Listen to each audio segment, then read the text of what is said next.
Dios les bendiga a todos ustedes, mis hermanos. Les saluda su hermana Elena en Cristo para compartirle vida de los santos. Hoy le voy a hablar de Santo Tomás Becket, arzobispo y mártir en el año 1170. Vamos a pedir que interceda por nosotros, por todo lo que estamos viviendo. Y leemos esta historia en el nombre del Padre, del Hijo y del Espíritu Santo. Amén. Este mártir que entregó su vida por defender los derechos de la religión católica nació en Londres en el año 1118. Era hijo de un empleado oficial y en sus primeros años fue educado por los monjes del convento de Merton. Después tuvo que trabajar como empleado de un comerciante, al cual acompañaba los días de descanso a hacer largas correrías dedicados a la cacería. Desde entonces adquirió su gran afición por los viajes, aunque fueran por caminos muy difíciles. Un día, persiguiendo una presa de cacería, corrió con tan gran imprudencia que cayó a un canal que llevaba el agua para mover un molino. La corriente lo arrastró y ya iba a morir triturado por las ruedas, cuando sin saber cómo ni por qué el molino se detuvo instantáneamente. El joven consideró aquello como un aviso para tomar la vida más en serio.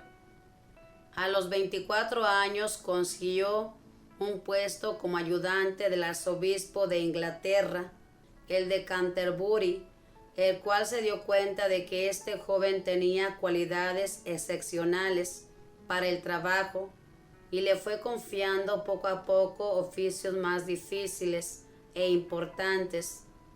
Lo ordenó de diácono y lo encargó de la administración de los bienes del arzobispado.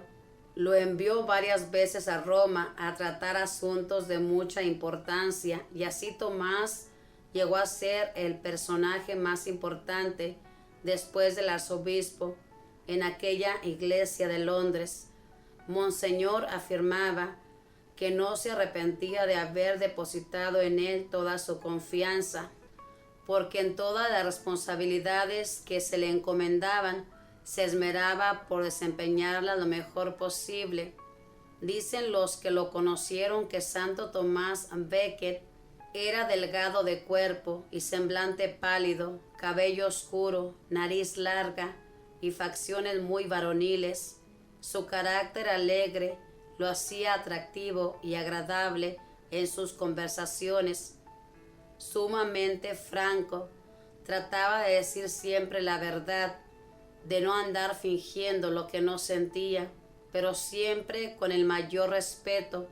Sabía expresar sus ideas de manera tan clara que a la gente le gustaba oírle explicar los asuntos de religión, porque se le entendía todo fácilmente y bien.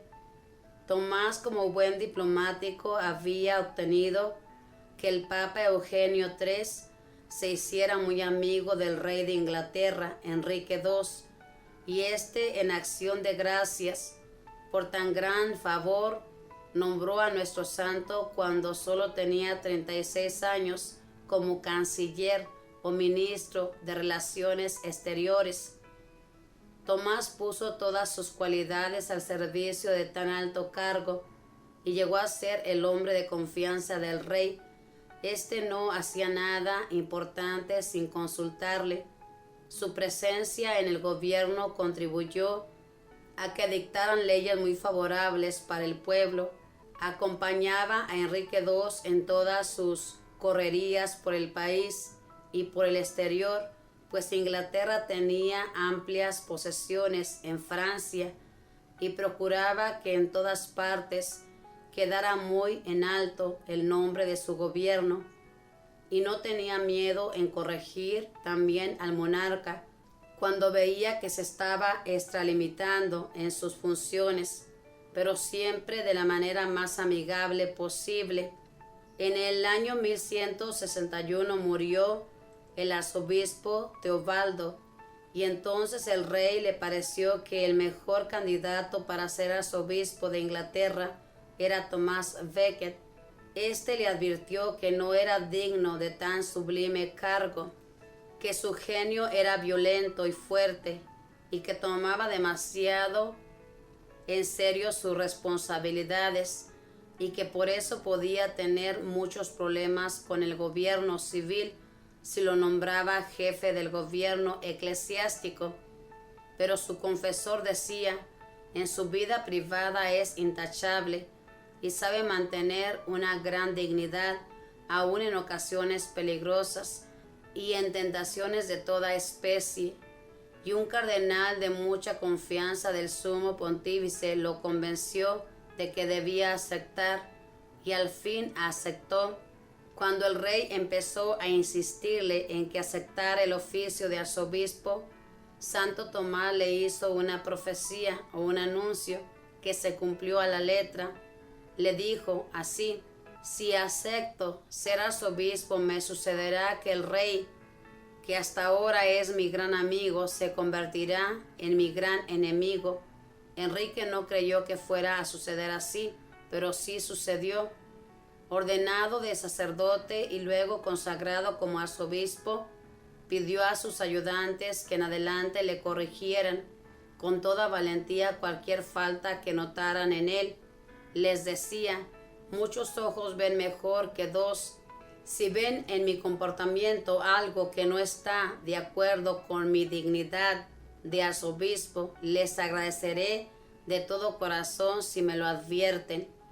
Desde que fue nombrado arzobispo por el Papa Alejandro III, la vida de Tomás cambió por completo. Se levantaba muy al amanecer, luego dedicaba una hora a la oración y a la lectura de la Sagrada Biblia. Después del desayuno, estudiaba otra hora con un doctor en teología para estar al día en conocimientos religiosos.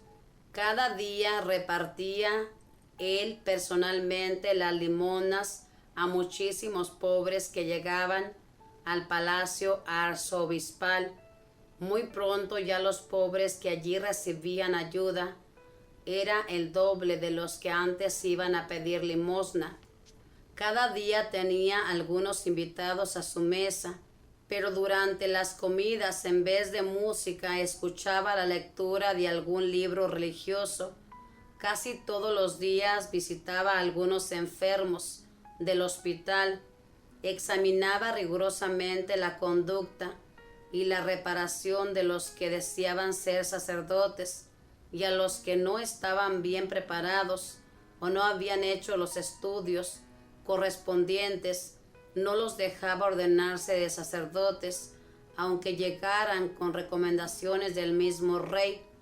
Tomás había dicho al rey, cuando éste le propuso el arzobispado: ya verá que los envidiosos tratarán de poner enemistad entre nosotros dos. Además, el poder civil tratará de imponer leyes que vayan contra la Iglesia Católica, y no podré aceptar eso. Y hasta el mismo rey me pedirá que yo le apruebe ciertos comportamientos suyos, y me será imposible hacerlo. Esto se fue cumpliendo todo exactamente. Veamos cómo. El rey se propuso ponerles enormes impuestos a los bienes de la Iglesia Católica. El arzobispo se opuso totalmente a ello, y desde entonces el cariño de Enrique II hacia su antiguo canciller Tomás se apagó casi por completo. Luego pretendió el rey imponer un fuerte castigo a un sacerdote. El arzobispo se opuso diciendo que al sacerdote lo juzga su superior eclesiástico y no el poder civil. La rabia del mandatario se encendió furiosamente. Enrique II redactó una ley en la cual la Iglesia quedaba casi totalmente sujeta al gobierno civil. El arzobispo exclamó: no permita a Dios que yo vaya jamás a aprobar o a firmar semejante ley, y no la aceptó. Nueva rabia del rey. Enseguida éste se propuso que en adelante sería el gobierno civil quien nombraría para ciertos cargos eclesiásticos. Tomás se le opuso terminantemente. Resultado, tuvo que salir del país. Tomás se fue a Francia a entrevistarse con el Papa Alejandro III y pedirle que lo reemplazara por otro en ese cargo tan difícil. Santo Padre le dijo: yo soy un pobre hombre orgulloso. Yo no fui nunca digno de este oficio. Por favor, nombre a otro y yo terminaré mis días dedicado a la oración en un convento. Y se fue a estarse 40 días rezando y meditando en una casa de religiosos. Pero el pontífice intervino y obtuvo que entre Enrique II y Tomás hicieran las paces, y así volvió a Inglaterra. Sin embargo, el problema peor estaba por llegar. Después de 6 años de destierro, y cuando ya le habían sido confiscados por el rey todos sus bienes y los de sus familiares, el arzobispo Tomás regresó a Inglaterra el 1 de diciembre con el título de delegado del Sumo Pontífice. El trayecto desde que desembarcó hasta que llegó a su catedral de Canterbury fue una marcha triunfal. Las gentes aglomeradas a lo largo de la vía lo aclamaban. Las campanas de todas las iglesias repicaban alegremente y parecía que la hora de su triunfo ya había llegado. Pero era otra clase de triunfo distinta la que le esperaba en ese mes de diciembre, la del martirio. Como él mismo lo había anunciado, los envidiosos empezaron a llevar cuentos y cuentos al rey contra el arzobispo, y dicen que un día, en uno de sus terribles estallidos de cólera, Enrique II exclamó: no podrá haber más paz en mi reino mientras viva Becket. ¿Será que no hay nadie que sea capaz de suprimir a este clérigo que me quiere hacer la vida imposible? Al oír semejante exclamación de labios del mandatario, 4 sicarios se fueron donde el santo arzobispo, resueltos a darle muerte. Estaba él orando junto al altar cuando llegaron los asesinos. Era el 29 de diciembre de 1170. Lo atacaron a cuchilladas. No puso resistencia. Murió diciendo: muero gustoso por el nombre de Jesús y en defensa de la Iglesia Católica. Tenía apenas 52 años. Se llama apoteosis, la glorificación y gran cantidad de honores que se rinden a una persona. La noticia del asesinato de un arzobispo recorrió velozmente Europa, causando horror y espanto en todas partes. El Papa Alejandro III lanzó excomunión contra el rey Enrique, el cual, profundamente arrepentido, duró 2 años haciendo penitencia, y en el año 1172 fue reconciliado otra vez con su religión, y desde entonces se entendió muy bien con las autoridades eclesiásticas. El mártir Tomás consiguió después de su muerte esto que no había logrado obtener durante su vida. 3 años después el sumo pontífice lo declaró santo a causa de su martirio y por los muchos milagros que se obraron en su sepulcro.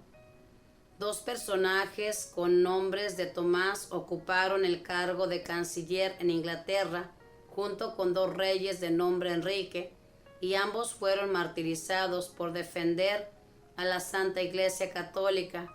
Santo Tomás Becket, martirizado por deseos de Enrique II, y Santo Tomás Moro, martirizado por orden del imperio del rey Enrique III.